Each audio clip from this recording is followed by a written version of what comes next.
चीनी सैनिकों ने रात के अंधेरे में किसी तरह से हिम्मत जुटाकर अरुणाचल प्रदेश के तवांग सेक्टर में घुसपैठ की कोशिश की, लेकिन उसके बाद जो हुआ वो सब जानते हैं।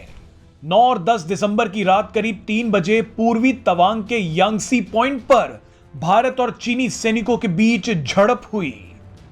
यांगसे पॉइंट एक नाला है जो 17,000 फीट की ऊंचाई पर है। इसके एक तरफ भारतीय सैनिक तैनात हैं तो दूसरी तरफ चीन के सैनिक। तवांग में हुई झड़प में दोनों देशों के सैनिक घायल हुए। 300 से 400 की संख्या में आए चीनी सैनिकों का तो और भी बुरा हाल हुआ। चीनी सैनिकों की ऐसी कुटाई हुई कि उन्हें भागना पड़ा। भारतीय सैनिकों ने दृढ़ता से चीनी सैनिकों का मुकाबला किया और उन्हें खदेड़ दिया। अब इस पूरे मुद्दे पर रक्षा मंत्री राजनाथ सिंह ने एक बड़ी बैठक बुलाई है। इस बैठक में विदेश मंत्री भी शामिल हो सकते हैं। इनके अलावा सीडीएस और तीनों सेना प्रमुख भी इस बैठक में मौजूद रहेंगे। पीएम मोदी भी इस पूरे मुद्दे पर अपने मंत्रियों के साथ बैठक करेंगे।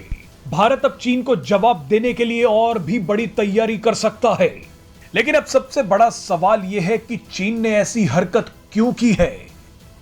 इसके 2 जवाब हैं। पहला, चीनी राष्ट्रपति शी जिनपिंग को बचाना, और दूसरा यह कि चीन को घेरने की भारत की रणनीति अब जबरदस्त तरीके से सफल होती जा रही है, जो चीन को चैन से जीने नहीं दे रही। जल्दी से पहले समझ लेते हैं कि शी जिनपिंग को बचाने के लिए चीन ने घुसपैठ का सहारा क्यों लिया।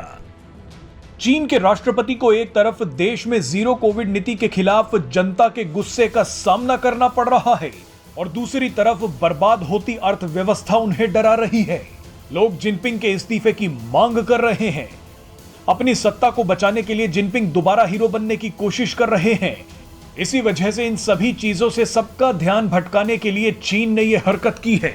लेकिन चीनी सैनिकों का जो हाल हुआ है उसके बाद तो वो जिनपिंग से नजरें तक नहीं मिला पाएंगे। आज ये चीनी सैनिक रो रहे होंगे क्योंकि ना तो वो भारत के सामने टिक पाए और ना ही जिनपिंग को बचा पाए। इसके अलावा दूसरी बड़ी वजह यह है कि चीन इस वक्त भारत की जबरदस्त सैन्य शक्ति और कूटनीति से बेहद परेशान है। सबसे पहले तो चीन की डूबती अर्थव्यवस्था का सबसे बड़ा फायदा भारत को मिल रहा है। इसी को देखते हुए भारत अब तेजी से अपनी सप्लाई चेन को मजबूत कर रहा है। इसके अलावा भारत ने चीन को सैन्य तौर पर भी घेरना शुरू कर दिया है। भारत चीन को उसी की रणनीति से मार रहा है। भारत ने चीन के सभी दुश्मनों से दोस्ती कर ली है। भारत ने अपनी वेपन डिप्लोमेसी के तहत चीन के पड़ोसी देशों को हथियार देने शुरू कर दिए हैं, जिनमें ब्रह्मोस मिसाइल और तेजस लड़ाकू विमान शामिल हैं। भारत चीन से परेशान उसके पड़ोसी देशों को मजबूत करता जा रहा है ताकि चीन कमजोर पड़ जाए। भारत पहले ही फिलीपींस के साथ ब्रह्मोस मिसाइल का सौदा कर चुका है। इसके अलावा इंडोनेशिया, मलेशिया, सिंगापुर और थाईलैंड जैसे देश भी ब्रह्मोस मिसाइल खरीदने की इच्छा जता चुके हैं।